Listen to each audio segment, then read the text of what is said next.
Hello, hello, hello.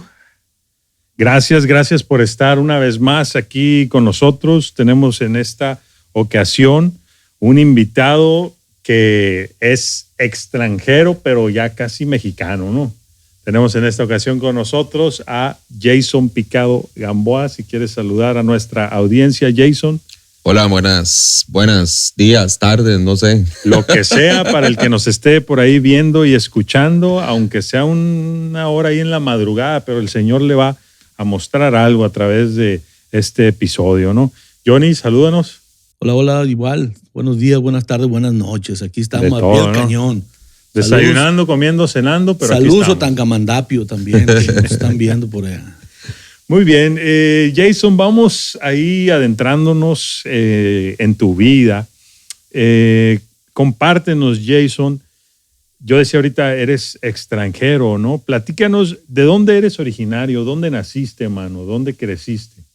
Claro, bueno, para mí es un gusto estar aquí con ustedes. Espero que esto que vamos a compartir sea de bendición para todos aquellos que puedan ver este precioso mensaje. Creo que Dios puede hablar hoy al corazón de cada uno de los que estén presenciando o vayan a ver este podcast, ¿no? Yo nací en la República de Costa Rica, soy costarricense, o tico, como mejor se conoce, de nacimiento. Aquí los ticos son unos polvitos mágicos que le echamos a los tamarindos y al chamoy. A las sabritas. Bueno, creo que tenían un periquito ahí en la como dibujo animado. Bueno, soy tico pues de nacimiento, así es que pura vida a todos aquellos que nos estén viendo también hasta donde lleguen. Hasta allá llegaremos. Hasta allá vamos a llegar, sí. Así es. Entonces, Jason, eres tico, ¿no? Eres costarricense de origen. ¿En qué ciudad o pueblo naciste, man? Nací en San Ramón de Alajuela. San Ramón es una ciudad, un pueblito pequeñito, está pegado a la capital que es San José, Costa Rica. Ahí fue parte de mi infancia, porque pues en realidad anduve rolando por muchos lados de Costa Rica, pero mi nacimiento se da ahí en San Ramón de Alajuela. San Ramón, muy bien. Entonces, San Ramón, digamos que está como a la periferia de San José, o sí está retirado. Sí, es que Costa Rica es muy pequeño, es un país sumamente pequeño. Entonces, por ejemplo, estás en la capital y para ir a la playa, en 2 horas estás en la playa. Entonces, en realidad las distancias son sumamente cortas, o sea, no hay muchísima diferencia de tiempo entre una ciudad y otra. Entonces queda como a 1 hora de la capital más o menos. Ok, entonces con eso me responde. San Ramón está como a 1 hora en automóvil. Más o menos, de la sí. capital San Así José. Es. Ok. Depende de quién maneje. Debe estar más cerca de esa onda. Sí, depende de quién ande al volante, ¿no? Porque hay unos muy zumbados, muy acelerados.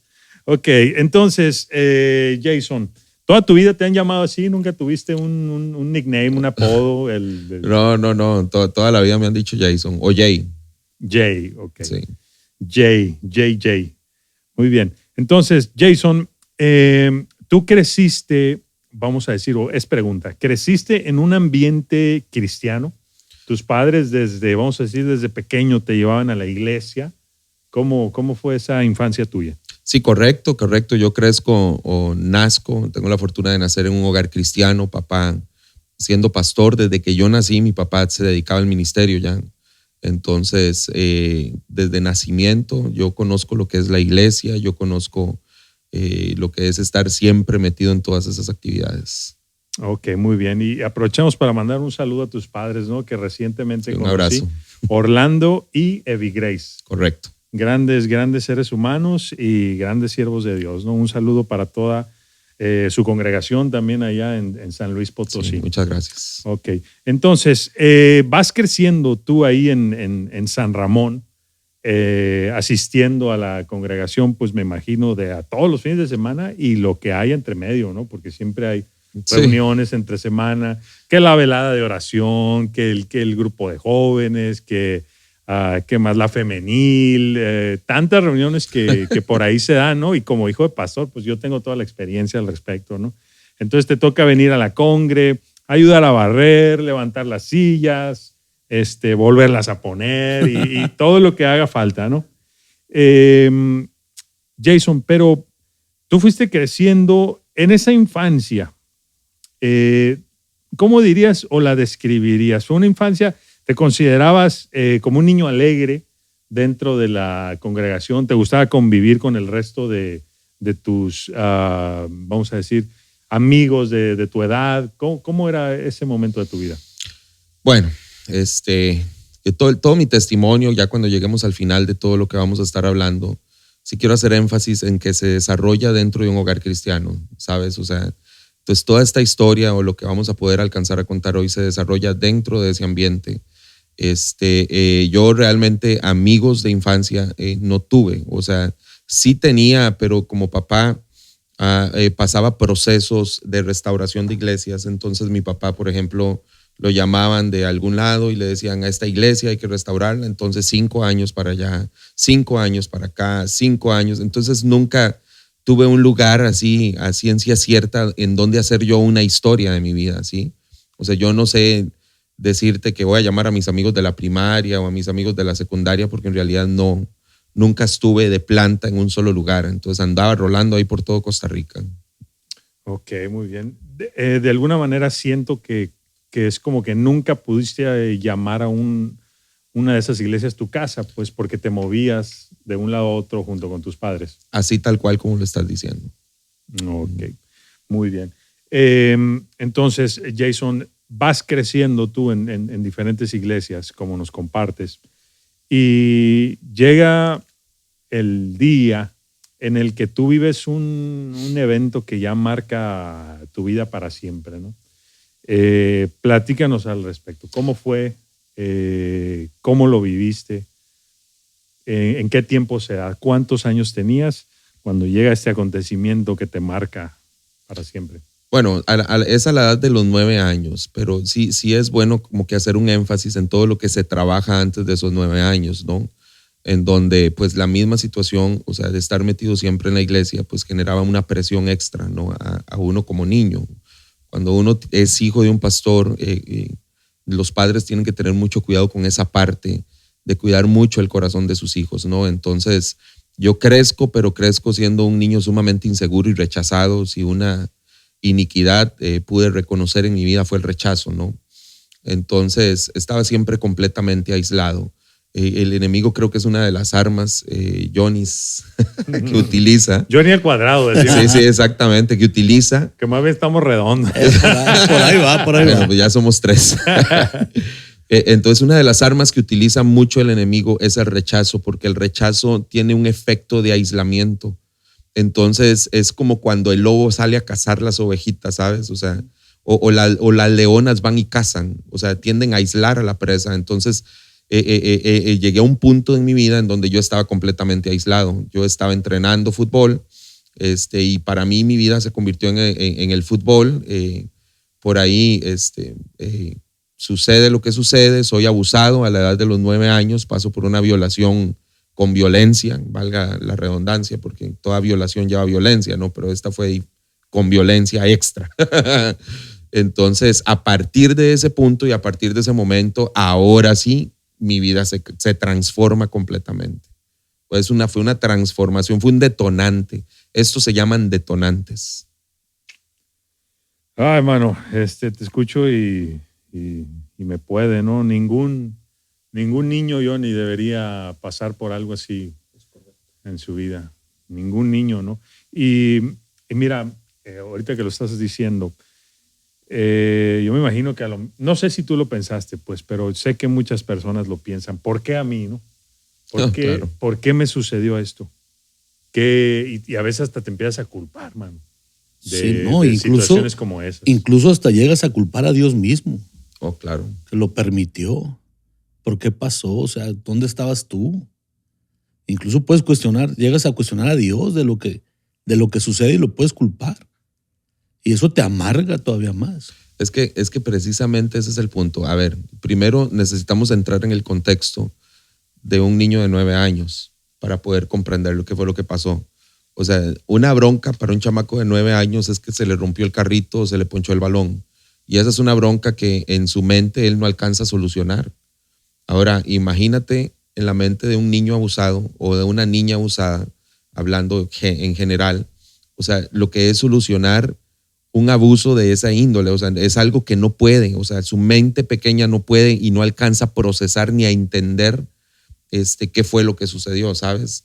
Entonces llega como un bloqueo, que también creo que es parte de las armas del enemigo, llega como un bloqueo, entonces es un efecto bomba, es un efecto bomba porque se empieza a generar presión,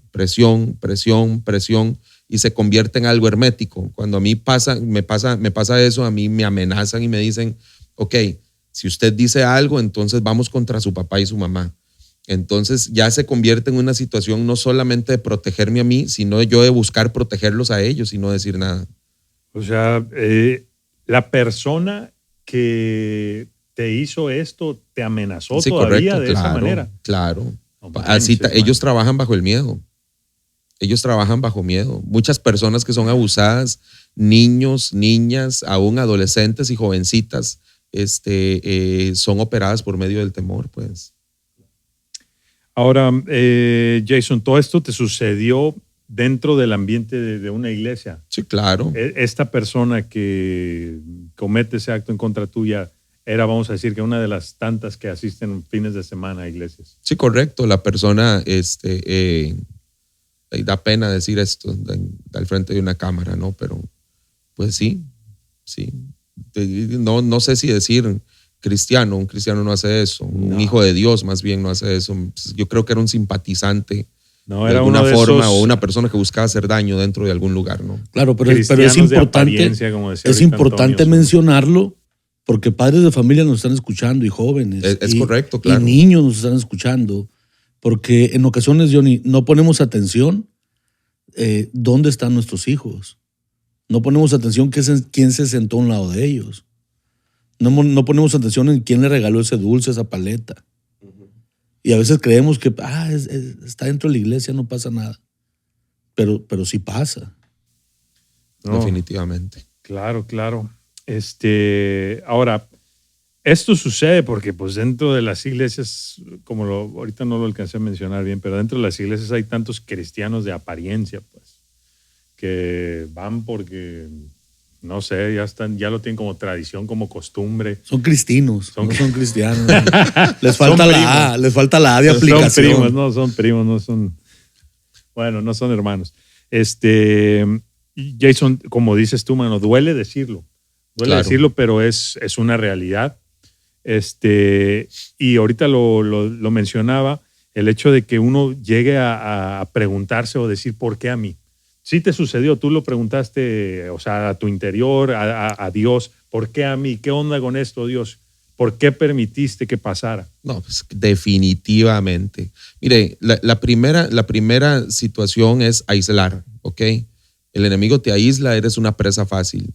Sucede lo que sucede y entra algo que se llama culpa, ¿sí? Y la culpabilidad es contra ti mismo, pues, o sea, no solamente culpas a la persona que lo hizo, culpas a Dios y te culpas a ti mismo, ¿no? Y empiezas en una edad ya más avanzada a culpar hasta a tus padres, que por qué no estuvieron ahí para cuidarme, ¿no?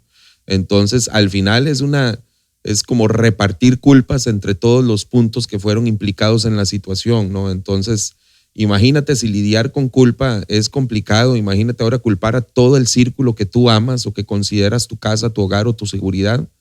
O sea, llegas a un punto donde tú dices, o yo me defiendo o me va a pasar algo malo, ¿no? O sea, entonces creas un mecanismo de defensa y ahí es donde entra la violencia, o sea, después de un abuso, ¿no?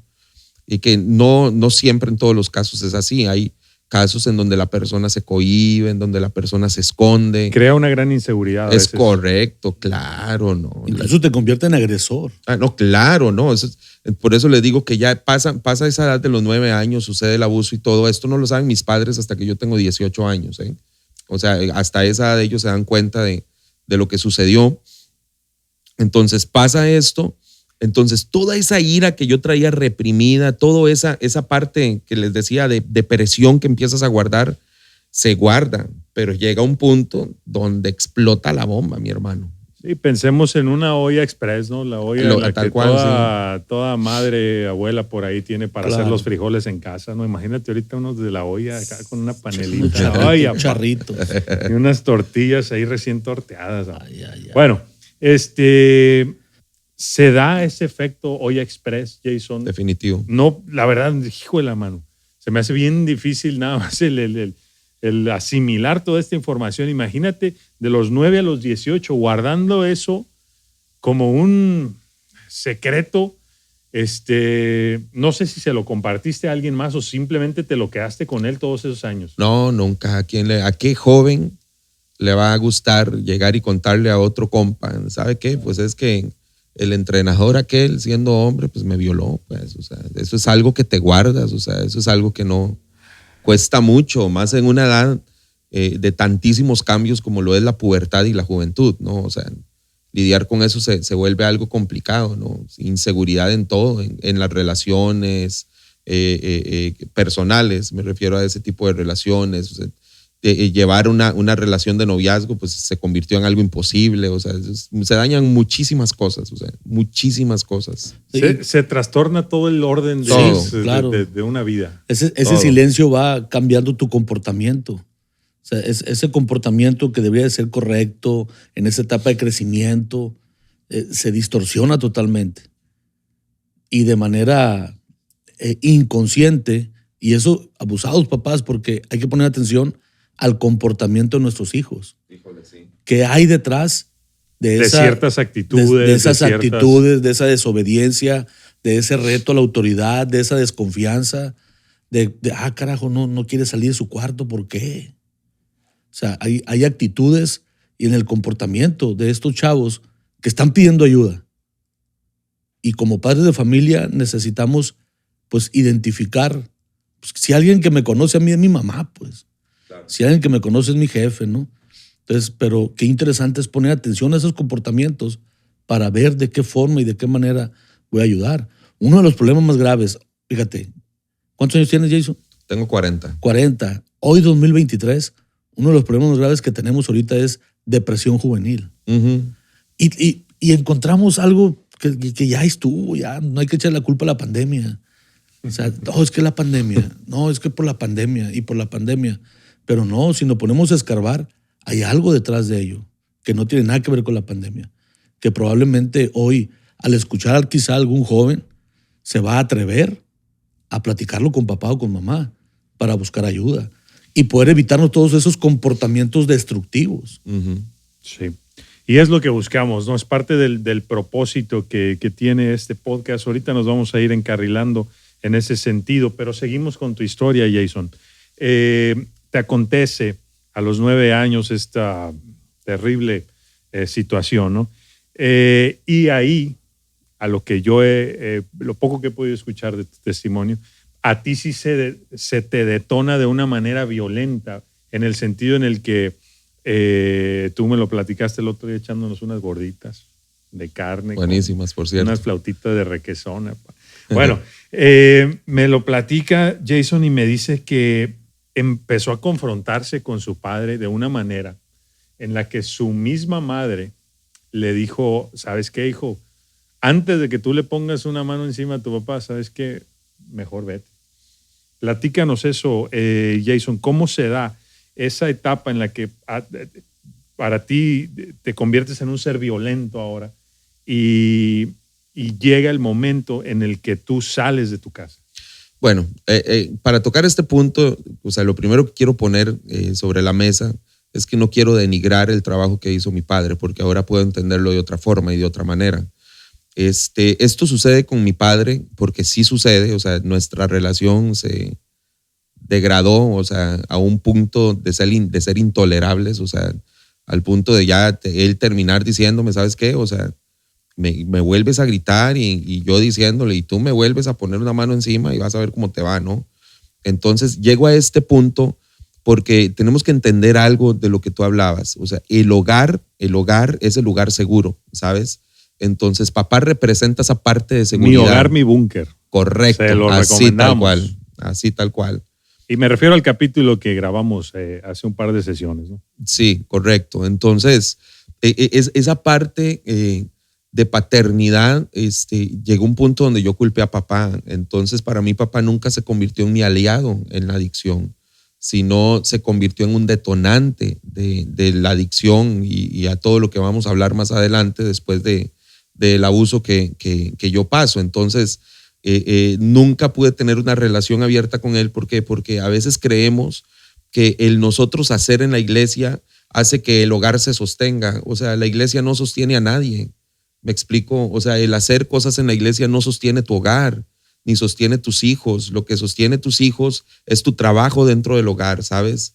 Es ese tiempo que tú sacas para preguntar, y son cosas que creo que en mi caso fueron un detonante muy serio. Entonces, cuando él intenta acercarse a mí de cierta forma a buscar ayudarme en medio de la violencia, pues se topa con un opositor llamado ira dentro de mí, que no lo deja entrar a mi situación y que le dice, sabes, o sea, nunca estuviste, así lo percibía en ese momento, ahora entiendo que no, pero nunca estuviste, así es que no puedes pasar a mi bronca, esta es mi bronca y ábrete pues, ¿no? Entonces ahí se desata la violencia ya. Se nota que ya es mexicano, ¿no? Ya tiene los términos que por acá utilizamos, ¿no? Entonces, se dan situaciones en las que tu papá, al corregirte, vamos a decir, usaba la clásica vara de la corrección, ¿no? Para pegarte, pues. Entonces, se llegó a presentar mucho esto debido a todas tus actitudes en las que tú no hallabas cómo controlarte, man. O sea, todo eso que tú traías dentro ya empieza a explotar, pues, la olla express. Y eso es a lo que te refieres tú, que cuando él venía a corregirte y como que violencia se enfrentaba con violencia. Correcto. Y se da el día en el que tú sales de tu hogar. ¿Qué edad tenías? Digo, yo creo que calculo que como unos 13 años más o menos, y así tal cual lo dices. O sea, creo que violencia genera violencia, ¿no? Hay etapas cruciales para corregir a nuestros hijos. Ya después de cierta etapa, para corregirlos con vara, ya después de cierta etapa ya se convierte en algo vergonzoso y en algo un poco complicado, ¿no? Bueno, en mi punto de vista, ¿no? Creo que ese momento ya había pasado. Creo que era el momento de hacerlo de otra forma, ¿no? Y entonces a la edad de los 13 años pues fue insoportable, o sea, ya no se podía más. Ya a la edad de los 13 años él me corre, yo me quiero ir, mi mamá me dice váyase y pues literal todo se fue por la borda, ¿no? Todo se fue al traste. Así es. En ese tiempo ustedes seguían todavía en San Ramón. No recuerdo muy bien porque hubieron muchísimos cambios okay, en donde papá anduvo de un lado para otro. Creo que una etapa fue estando en San Ramón y después otra etapa fue estando en Palmares, que es un pueblo como unos 20, 25 minutos tal vez de San Ramón, ¿sí? Ahí se gesta esa segunda etapa. En la segunda etapa en Palmares es cuando ya se desató el caos, ¿sí? Ahí ya se desató completamente el caos ahí. Ok, pero entonces me platicas que a los 13 años tú sales de tu casa. Correcto, sí, a los 13 años. Cuando tú sales de tu casa, Jason, ¿para dónde te vas? ¿Qué hiciste? O sea, no me imagino yo ese momento de venir, tener 13 años de vida y decir como que, mano, estoy fuera de mi casa, ¿qué hago? ¿Qué hago con mi vida? ¿Para dónde agarro? ¿Qué hiciste, Jason? Eso fue muy fuerte, o sea, fue muy fuerte porque, o sea, literal ahí aprendes a, no sé si esté mal dicho, como que a jineteártela en la vida, ¿no? No, o sea, así literal, a sobrevivir, pues, ¿no? Entonces, tenía la familia de un amigo que me acoge durante una semana, pero pues yo ya estaba perdido, entonces nadie me iba a soportar. Entonces me voy a la calle, pues. A la calle, de repente me iba a dormir con mi abuela, pero la mayoría del tiempo la pasaba en la calle, amanecía en la calle. Cuando comía de cosas de la calle, o que me daban, o me regalaban, o sea. Entonces ahí entra un instinto de supervivencia, pues, en donde tienes que empezar a robar para poder sobrevivir. Obviamente se activan los consumos de las drogas, que al final, o sea, todo el aislamiento, el sufrimiento y el dolor, o sea, que había pasado hasta ese momento, pues termina detonándose en una adicción fuerte, y ya estando en situación de calle es cuando más fuerte pegó, ¿no? Sí, pues, o sea, ¿cuándo fue la primera vez que tú consumiste una sustancia, una droga? Sí, yo creo que fue a los 11 años. Fui abusado a los 9, como a los 11 yo ya fumaba tabaco, y yo creo que tal vez a los 11 y medio, 12 empecé a fumar mota, ¿no?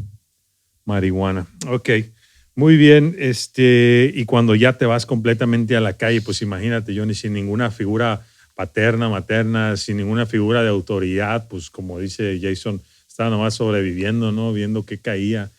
Y pues empieza la etapa en la que empiezas, me imagino, a consumir ya otra sustancia. Ya se arma el combo, pues. Ya Sí, no, ya. El combo en la calle. No, pues es que ya ahí no tienes freno. O sea, ya llega un punto donde ya no tienes freno. Eso que yo consumo motita y esto, y tranquilo, y solo esto te va a detonar en otra adicción. O sea, porque una cosa lleva a la otra. El enemigo siempre no se queda. Es la droga entrada, mano. Sí, es la droga entrada, la sí. marihuana.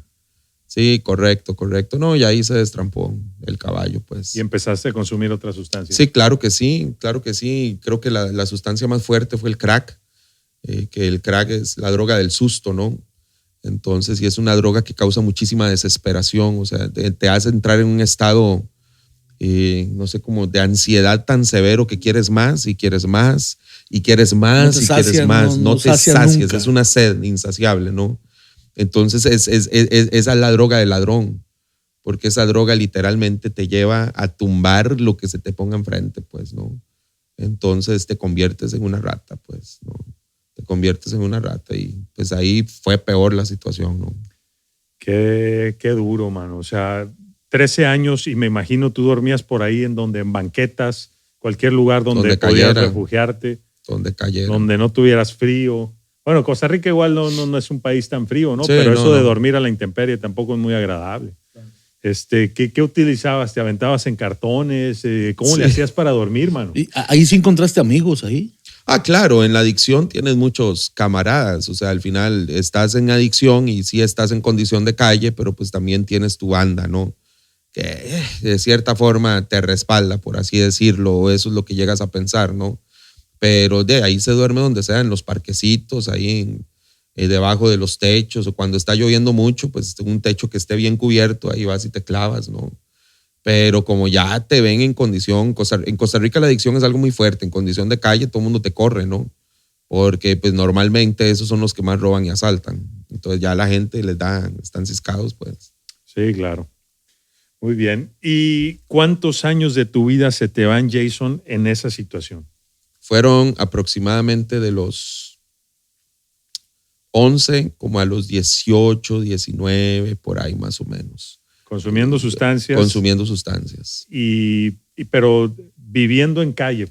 Viviendo en calle son, híjole, Johnny, es que es complicado porque fue mucho tiempo, o sea, es como estar entrando y saliendo, ¿sabes? Sí, o sea, pues porque me imagino me iba 2 meses, un ejemplo. Un familiar que te quería rescatar, te llevaba 1 o 2 semanas a tu casa y por alguna de tus actitudes o de tus problemas, pues no te toleraba o de plano tenían que sacarte de su casa. No, correcto, así tal cual como lo dices, o sea, entonces es variable.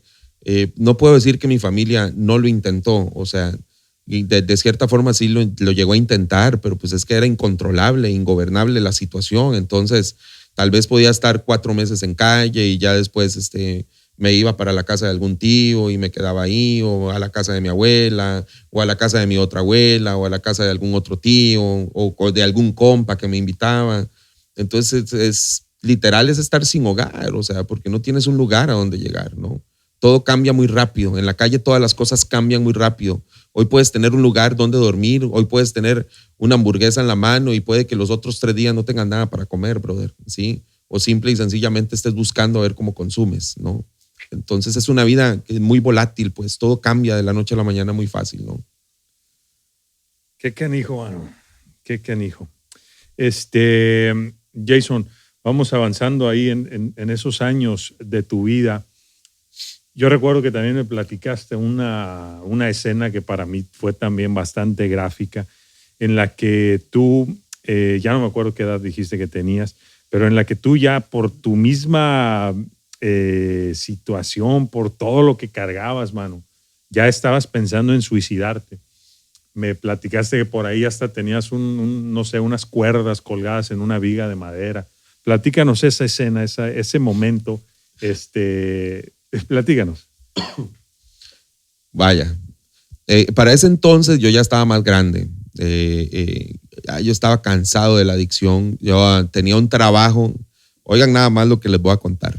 Tenía un trabajo en un hospital que me había conseguido mi abuela. Y en el hospital yo trabajaba como poli de seguridad. Espérate, Johnny, tenía acceso a una 38 de cilindro, papá. Ay, no. Nomás imagínate. No, Entonces al tener acceso a eso, no, pues se detonó un monstruo, amigo, porque yo la sacaba a escondidas, ¿no? Entonces me iba a los pueblos aledaños a asaltar a mano armada. Entonces cuando empieza a pasar toda esa situación, brother, fue cuando mi consumo llegó a un punto en donde yo ya sentía que me estaba muriendo. Yo me acuerdo que renté un departamento que se estaba cayendo a pedazos y las ratas corrían por todo. Era un mamarracho que se estaba cayendo, brother. Aquí le llaman yongo, ¿no, Johnny? El yongo, una casa ahí que se anda cayendo. Eso era un búnker. Eso no era una casa, ¿no? Y ahí tenía colchón y me había hecho una estufita de 2 quemadores y así, ¿no? Pues todo me lo fumé. El crack se fuma en tubo, pues, ¿no? Entonces todo me lo pasé por un tubo, como dicen en Costa Rica, ¿no? Entonces yo me acuerdo estar ya de noche en los últimos días de adicción severa y yo me acuerdo estar llorando, brother. O sea, yo lloraba y me acuerdo que como se calentaba el tubo, me acuerdo el sonido así de las lágrimas caer en el tubo y sonar así donde se quemaban las lágrimas, ¿no? Que es el tocar fondo, ¿no? Eso se llama tocar fondo. Es cuando llegas a tocar fondo. Eso se llama tocar fondo. Fue ahí cuando ya yo no pude más. Pero oye, y como yo ya, las puertas en mi familia, pues muchas puertas ya estaban cerradas. Los pastores, amigos de mi papá, pues me cerraban la puerta en la cara, literal. Mis padres ya no estaban, ya estaban en México. Yo ya estaba solo. Y la única persona que tenía ahí era mi abuela, ¿no? Entonces me acuerdo que ese día que yo ya decido ya acabar con mi vida, llegó ella. Ella fue la que me encontró a mí. Yo ya no tenía nada en la casa, todo me lo había fumado. Entonces yo ya no encontraba sentido. Yo dije, ¿qué hago yo en este mundo? Y completamente drogado, y ella fue quien me encontró. ¿Te disponías tú a colgarte, a acabar tu vida? Sí, yo estaba decidido. Es que tenemos que entender la parte espiritual de las drogas, ¿sí? O sea, tenemos que entender esa parte que yo le platicaba hace rato que estaba hablando con Johnny. O sea, que cuando te metes una droga, en realidad no es solamente una sustancia. Acuérdese que todo lo que se ve es sustentado por lo que no se ve. Hay una parte espiritual en la adicción que es muy fuerte y que es el eje de todo esto, ¿no? Entonces, por ejemplo, cuando te metes crack o te metes eso, en realidad estás consumiendo la sustancia más todos los espíritus que vienen pactados en esa sustancia. Porque en todo eso se dan muchísimos pactos, pues, y entran muchísimos espíritus aún dentro. Los espíritus poseen cosas, no solamente gente, también cosas, ¿no? Y entran dentro de esa sustancia. Entonces, al tú inhalar esa sustancia, ya sea por la nariz, por la boca o por donde se meta usted la sustancia o inyectada, en realidad estás metiendo a tu cuerpo un montón de espíritus de violencia, un montón de espíritus de abuso, no sé, o sea, es una infinidad de basura realmente lo que uno se mete, ¿no? Entonces, todo eso termina en eso. Por eso dicen que el final de esto es cárceles, hospitales o la muerte. Así nos habla, ¿cómo se dice? El librito azul, pues, que es el fin, ¿no? Cárceles, hospitales o la muerte. Porque al final la paga del pecado es la muerte, ¿no? Y es que en el mundo de la adicción dicen que depende del tipo de droga es el viaje que te pegas. Entonces, poniéndolo así en ese contexto de la parte espiritual, hay drogas que te llevan a diferentes escenarios del infierno. Correcto. O sea, nunca va a ser el mismo viaje. Por ejemplo, el alcohol dentro de la clasificación de las drogas está dentro de las depresoras. ¿Qué activa el alcohol? La tristeza y la depresión. Y la gente dice, estoy bien feliz en mi cumpleaños. No es cierto, ese es un engaño del enemigo. ¿Qué sucede? Se activa la tristeza y la depresión. Pones una rolita de Vicente Fernández y te andas cortando la vena. Sí, correcto. Sí, muy correcto. bien. Entonces, tu abuela de alguna manera te rescata, Jason. Así es, correcto. De esta escena en la que ya estabas por quitarte la vida. Te rescata, ¿qué hace? ¿Te lleva a su casa una vez más? Llamó un tío. Mi tío había estado anexado. Él era un músico que tocó en varios grupos famosos allá en Costa Rica y cayó en lo mismo. Y él es el que me ayuda. En ese momento ya mi abuela es como que el conecte con él y le dice, ¿sabe qué? Este muchacho o lo ayudan o se muere. Así literal. Y entró mi tío en escena, que él ya está en la presencia del Señor. Como padrino, se presenta como tu padrino. Él fue mi padrino. Él fue el padrino. Él fue mi padrino. Fue y me anexó. Yo creo que en uno de los peores lugares donde he estado, yo creo que ni la calle era tan feo como eso. Y hablábamos de eso también, ¿no? O sea, porque hay lugares, hay centros donde tratan a las personas peor que en la calle, como tú lo estás diciendo, ¿no, Jason? Es la terapia cavernícola, le llaman. Terapia cavernícola, sí.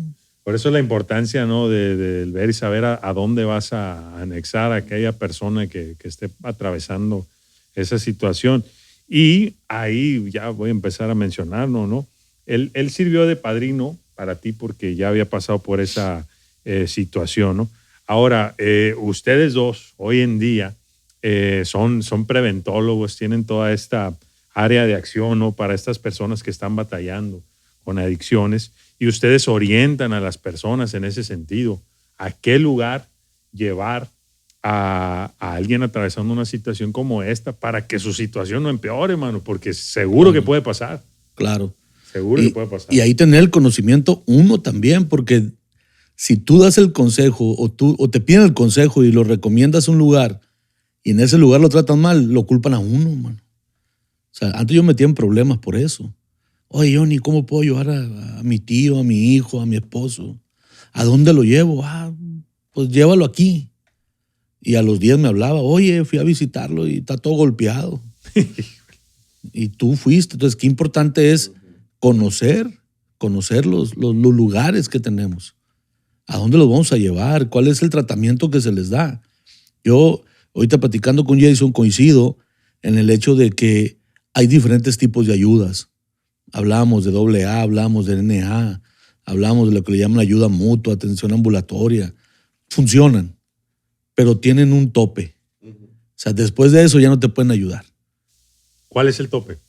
Tienen un tope. O sea, llega un punto donde el AA, por ejemplo, yo recuerdo que mi papá empezó a ir AA para dejar de beber. Y sí, lo que hicieron fue quitarle la botella. Ellos le llaman dentro del alcohólico tapar la botella. Ya no toman, pero su comportamiento sigue siendo el de un alcohólico. Es correcto. Su conducta, su vocabulario. Entonces, interesante, lo que va a funcionar 100%, y eso está garantizado, es darle su lugar a Jesús en tu corazón. Exactamente, y para allá vamos, mano, ¿no? ¿Qué es lo que realmente pudo restaurar tu vida, Jason? Porque tú me dices, pasaste por centros en los que te trataron con la punta del pie, no nomás te ayudaron a empeorar a lo mejor la situación. Pero ¿qué es lo que realmente te ayudó a restaurar tu vida, Jason? Platícanos, ¿y cómo se va dando ese proceso en ti? ¿Cuántos años tienes ya cuando tú de alguna manera decides como que darle lugar a Cristo? Porque yo me imagino que al pasar por ese evento tan atroz, ¿no? de ser abusado en una iglesia, pues tú le cerraste las puertas de tu corazón e incluso de tu mente a todo lo que tenga que ver con las cosas de Dios, ¿no? ¿Cuándo decides abrirle ya otra vez o a lo mejor por primera vez el corazón de tu vida a Cristo para que Él restaure y venga a podar, quitar todo lo que tiene que ser quitado de tu vida?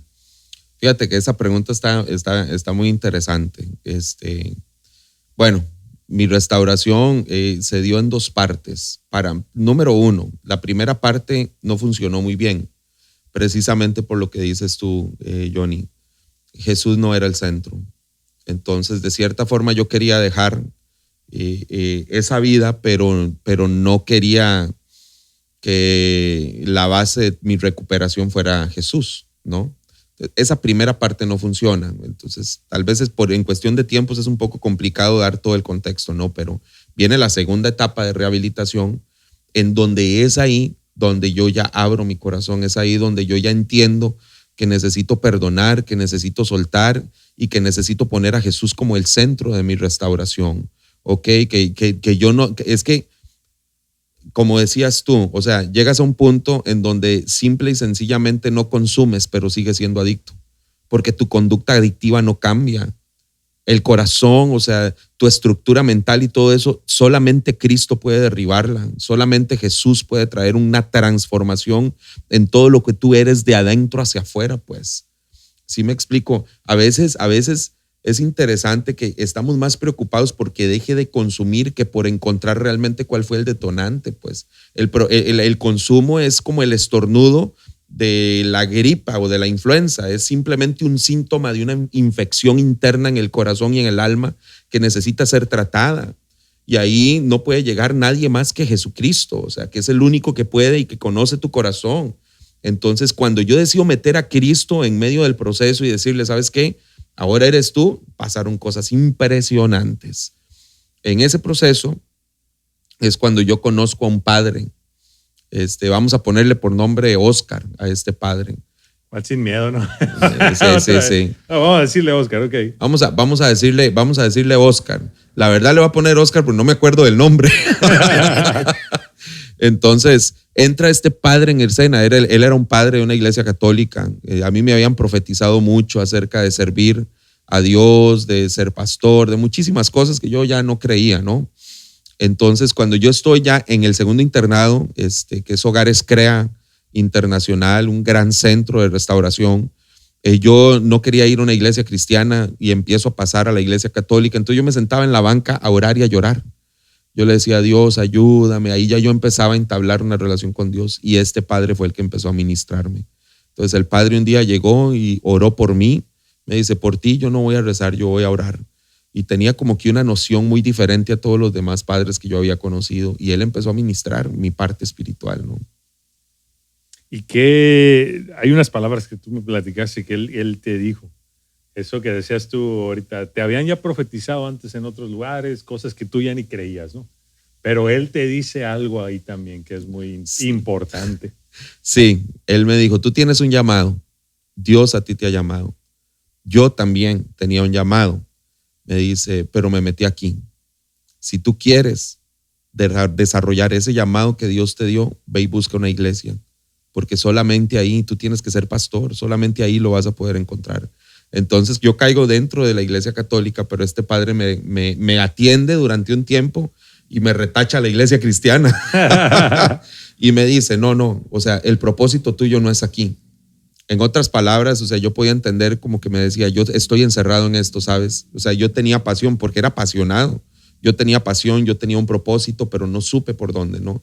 Entonces él me está conmigo, restaura gran parte de mi vida espiritual, de mi relación con Dios, en intimidad, el Padre y yo, y después me dice, ahora sí, ¿estás listo? Rúmbale para allá. Vámonos a buscar una iglesia. Y ahí es donde me reencuentro yo con la iglesia cristiana. Ok. Para este punto, ¿ya cuántos años tenías tú más o menos, Jason? Ya estaba casi saliendo de toda la situación, traía tal vez unos 17 años por ahí, yo creo. Ok, muy bien. Tú nos dices, en este tiempo tus padres ya se habían mudado de Costa Rica a México. Correcto, sí. Especialmente o particularmente San Luis Potosí. Así es. Ellos estaban en un ministerio, estaban pastoreando en San Luis Potosí. Sí, ellos ya estaban aquí en San Luis Potosí. Mi papá llega como misionero y empieza a pastorear una iglesia. Ok.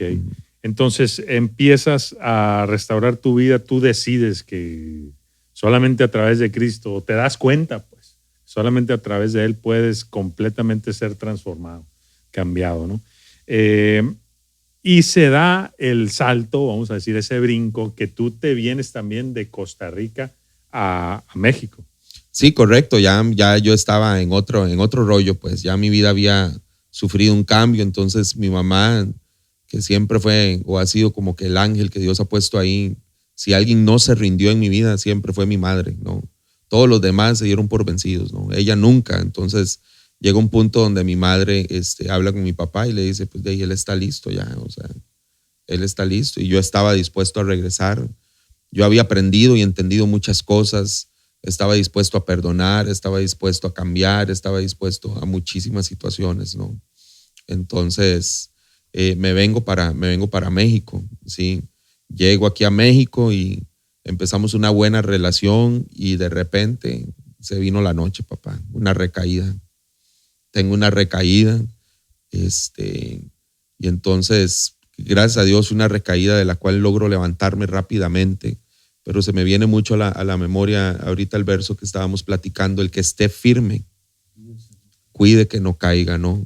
Entonces, ahí es donde yo me doy cuenta que durante todos los años de mi vida, que yo, o de esta existencia en esta tierra, yo siempre voy a tener que tener cuidado, ¿sí? Siempre voy a tener que cuidar esa parte que en mí fue afectada, no porque Dios no haya hecho una transformación ni traído un cambio, sino porque tengo que tener cuidado de que la parte que está firme no me lleve otra vez a tropezar con lo mismo, ¿no?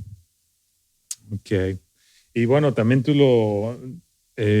o con lo que tú comentabas, a mí se me venía el verso, ¿no? De que porque 7 veces cae el justo y vuelve a levantarse, man. Entonces, qué importante eso, porque él de alguna manera ya había entendido y había iniciado ese proceso de restauración, Johnny. Sin embargo, tiene una recaída, sí. ¿Ok? ¿Qué sucede?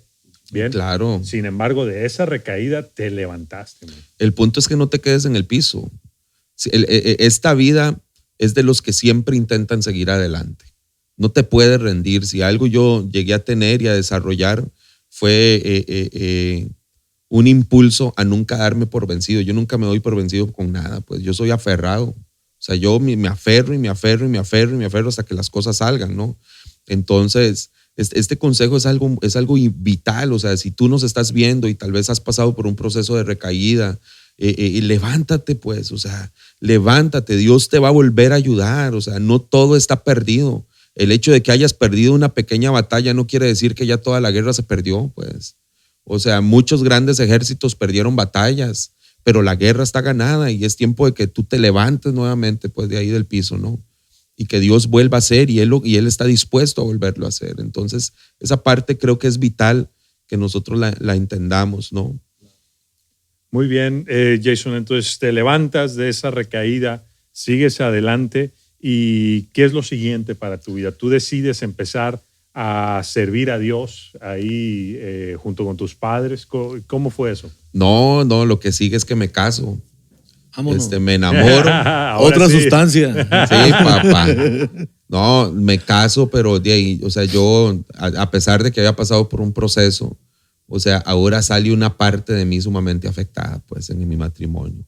Porque venía de abusos, venía de calle, venía de violencia. Entonces, pues todo eso no estaba erradicado, o sea, estaba controlado, pero no erradicado. Una cosa es cuando usted controla y otra cosa es cuando queda erradicado de su vida, ¿no? Y esas son dos cosas que nosotros tenemos que entender, pues, en estos procesos. Entonces, el matrimonio se convirtió en un infierno durante más o menos 4 años, porque era un animal, ¿no?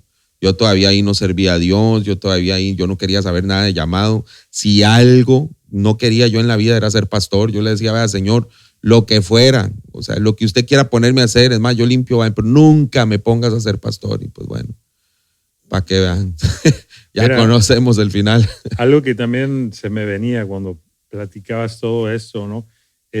Cuando uno decide seguir a Cristo y con un poco más de entendimiento también, cuando uno decide ir tras un camino de perfección, el Señor va a ir quitando cosas de nuestra vida y el Señor nos va a ir purificando. Se me venía Daniel 12:10 a la mente, dice, muchos serán limpios y emblanquecidos y purificados. O sea, nos habla de un proceso en el que el Señor nos va a ir llevando. Wow. Porque no es nomás un trapacito así por encima. Claro. O sea, él necesita ir quitando cosas de tu vida. Como lo dices tú, a lo mejor ya dejaste las sustancias, pero cuando viene esta nueva etapa, tu vida, el matrimonio, se vuelven o más bien se manifiestan otras cosas, ¿no? que necesitaban salir y ser quitadas de tu vida, ¿no? Entonces, aquí Daniel 12:10 menciona estas 3, muchos serán limpios, emblanquecidos, purificados, porque el Señor quiere llegar, hermano, hasta adentro y limpiarnos de todo lo que tenga que ser limpiado y sacado de nosotros, ¿no? Bueno, pasas ahora a esa etapa del matrimonio. Creo yo que la superaste, pudiste ya claro. Relacionarte bien con tu esposa. Y dices tú que en un momento pues tú no querías saber nada de que dijiste, bueno, yo limpio sillas, yo hago esto, hago lo otro, pero nunca quiero ser pastor, ¿no? Entonces, ¿en qué momento llega esa etapa para tu vida, Jason? Porque eso es lo que estás realizando ahora. Sí, correcto. Quería comentar algo. Nada más que se me fue el avión. Algo importante. Ok, ya recordé. Antes de yo entrar en el pastorado, pues necesito entrar en todo un proceso ahora de reeducación de mis emociones y de mi mente, ¿ok? Tenemos que entender algo. Nosotros, psicológicamente, por así decirlo, en el proceso de rehabilitación, trabajamos sobre 2 etapas. Una es una edad cronológica y otra es una edad emocional. Entonces, si has oído a mamás que tienen problemas con hijos adictos que dicen, es que se comporta como si tuviera 15 años cuando tiene 30. Precisamente es eso. La adicción lo que hace es que le pone un tope al crecimiento emocional y al desarrollo emocional en la mente del adicto. Entonces sigue creciendo el cuerpo, pero emocionalmente queda estancado y bloqueado. Entonces, ese proceso de equilibrio emocional dentro de la persona es lo que trae dificultad en desarrollarse en todo lo demás. Entonces, cuando yo me caso, mi esposa se casa con una persona o con un hombre de 23 años con una mentalidad de 15 tal vez, ¿sabes? Entonces, ese desfase emocional de lo cronológico a lo emocional o ese desfase que existe, o sea, tiende a traer muchísimos problemas y es ahí donde tienes que empezar a nivelarte, ¿no? Y para eso está la palabra de Dios. Es lo que le llamamos ahí aprender a desaprender. Correcto. Él tiene que entrar en esa etapa. Uno tiene que entrar en esa etapa donde vas a empezar a aprender a desaprender todo lo que venía él arrastrando. Porque sí está medio complicado. O sea, solamente con una buena intención no va a cambiar. No va a cambiar. Sino tiene que entrar una reeducación integral. Correcto. Y ya entra todo, donde la base pues es la parte espiritual. Así es. Y ya después de eso, ahí sí ya empieza el Señor a trabajar esa parte en mi vida. Yo empiezo a trabajar en lo secular. Y me acuerdo que empieza Dios a bendecirme en lo secular. Entonces, hasta que llegó un punto, yo me iba muy bien. Tenía un negocio, montamos un negocio que se convirtió en una empresa muy próspera. Entonces yo un día se me ocurrió. ¿De qué era el negocio? De refacciones para diésel. Ah, mira Sí, nomás. para todo lo que es tractocamión, equipo pesado y todo eso. Oh, súper Sí. bien. Esto ahí en San Luis Potosí. Eso fue ya, sí, todo esto ya fue en San Luis Potosí, ya con mi esposa y con un hijo. Sí. Tu esposa es de ahí, de San Luis Potosí. Es de San Luis, así es. Ok. Muy bien. ¿Y en qué momento llega a tu vida esa decisión? Sigo insistiendo, ¿no? En el que, ok, voy a ser pastor. O sea, el Señor lo pone en tu corazón, te confronta. ¿Qué sucede? Platícanos. Sí, vamos a abordar ese punto ya. Bueno, esta empresa llega a un punto donde un día llego a la casa y me acuerdo que ese día había ganado bastante por comisiones y todo, y entonces pues tenía todo el pago, lo veo, y se me ocurre decirle a Dios, Señor, yo voy a ser una columna financiera de tu iglesia, pero nunca me metas a pastorear. Y 3 días después se desató el infierno. 3 días después me secuestran. Uno de los socios me obliga a ceder los derechos del 25% de la empresa que eran míos, me dejan en la calle y al final de todo lo que tenía quedé en nada. Y mi papá tuvo que terminar pagando todavía un rescate para que me soltaran a mí. Pasa eso, mi esposa huye, la tenemos que sacar de San Luis Potosí, nos escondemos en la Huasteca porque había gente armada siguiéndonos y todo. Todo esto sucede por una situación ahí en cuestión de Hacienda con una de las empresas que tenía este hombre, mi socio, ¿no? Entonces yo me doy cuenta de todo, entonces él no quiere que me vaya porque siente que yo lo voy a delatar, ¿no? Entonces yo prefiero irme y ahí se desata todo. Termino en la Huasteca Potosina, en un pueblo allá lejísimos, y es ahí donde el Señor habla a mi corazón y me dice, ¿qué ole? ¿Ahora sí o todavía no? Entonces yo le dije, sí, Señor, ahora sí. Pero yo la verdad, yo no me sentía preparado. O sea, yo por la situación que yo veía en mi vida, yo decía, ¿cómo yo voy a enseñarle algo a alguien? ¿Sabes? O sea, hasta que un día Dios me lleva precisamente a un verso donde habla de que lo vil y menospreciado escogió Dios. O sea, y yo me sentí muy identificado con ese versículo, ¿sabes? O sea, y me puse a pensar en la vida de Pablo, me puse a pensar en la vida de Moisés, me puse a pensar en la vida de David, a pesar de todos los errores, a pesar de lo que fueron, o sea, y cómo Dios tiene una leve inclinación o una inclinación muy fuerte a ir a lo vil y menospreciado del mundo para de ahí levantar escogidos y personas que quieran servirle a Él, ¿no? Entonces, Fue un proceso muy difícil ese, Johnny, de aceptar que Dios había puesto realmente en mí un propósito, ¿no?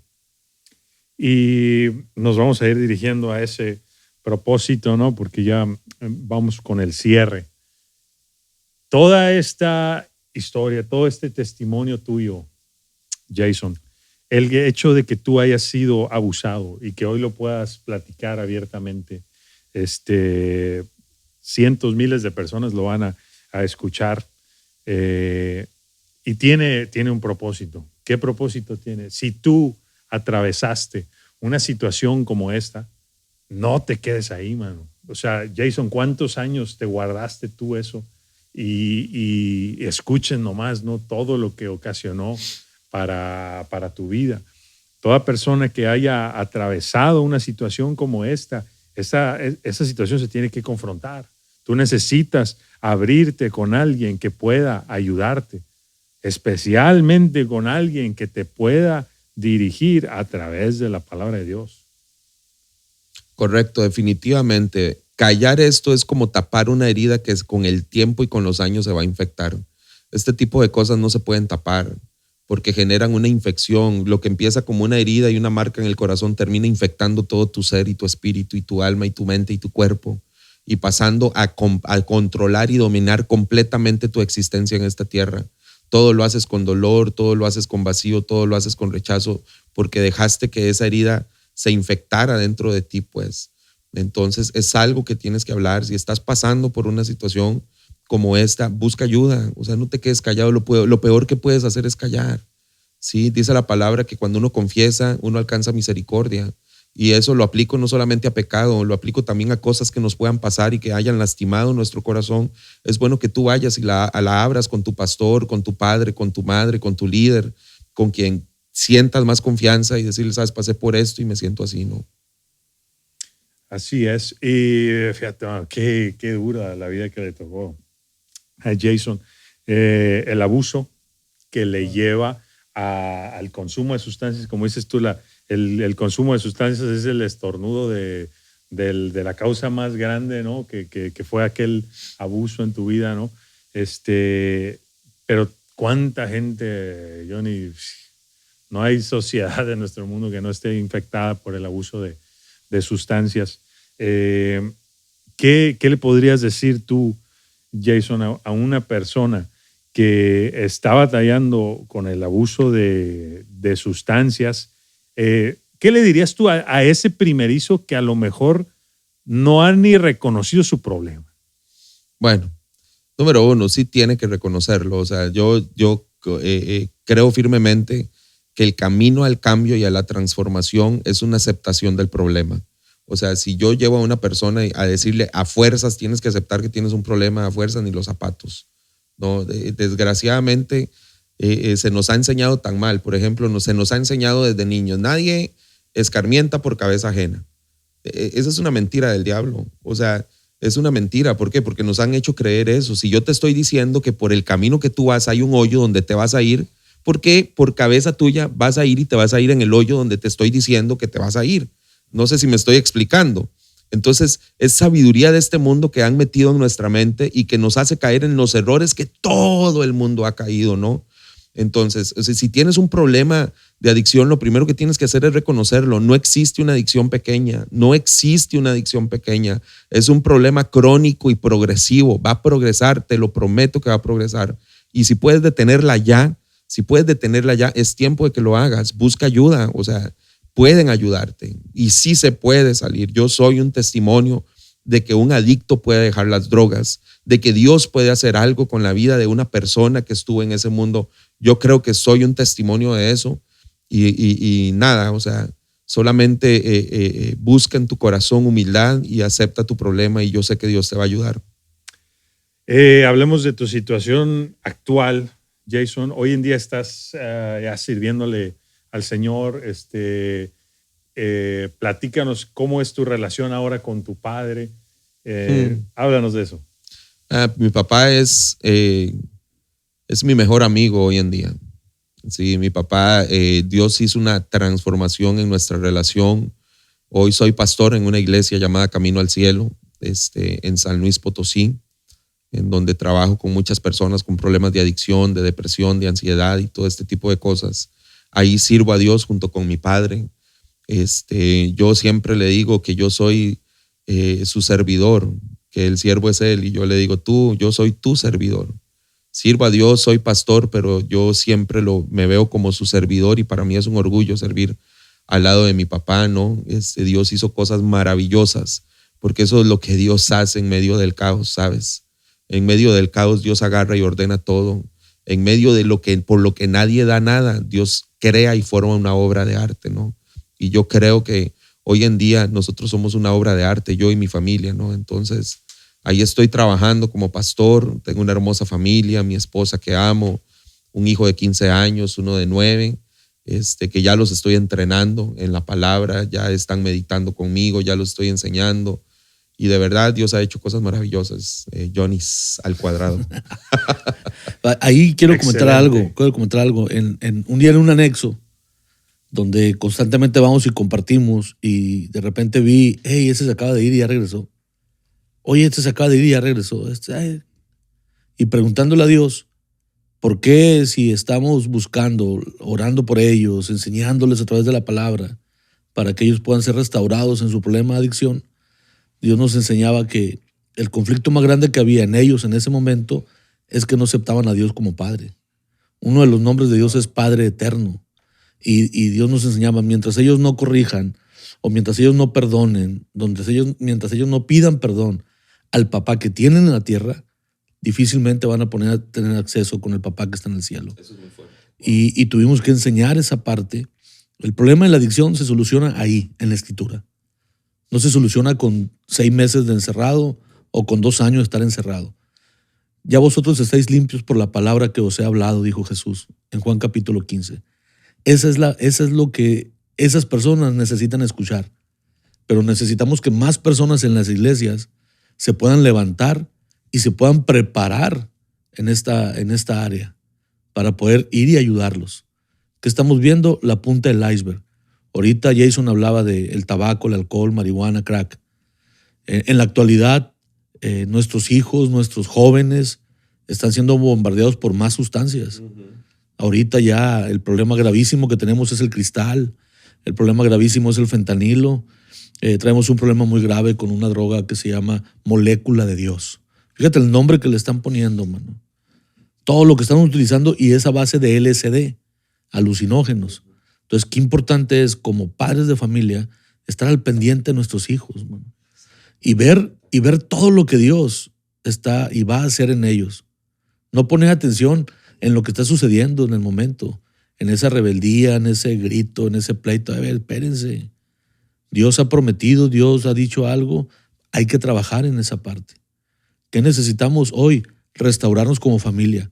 Viene un mes muy importante, un mes que nos va a unir a muchas familias, pero que en realidad el centro ahí sea nuestro Dios y que Él pueda ayudarnos. ¿Quieres tener problemas ahí? Pues sigue permitiendo las sustancias en casa. ¿Quieres arreglar problemas? Saca las sustancias de casa. Y hablando desde el tabaco, ahorita hablamos, la primera droga, la catapulta le llaman, es el tabaco. El tabaco te lleva al alcohol, y ya el alcohol y tabaco te llevan a la marihuana. La marihuana te presenta uña blanca.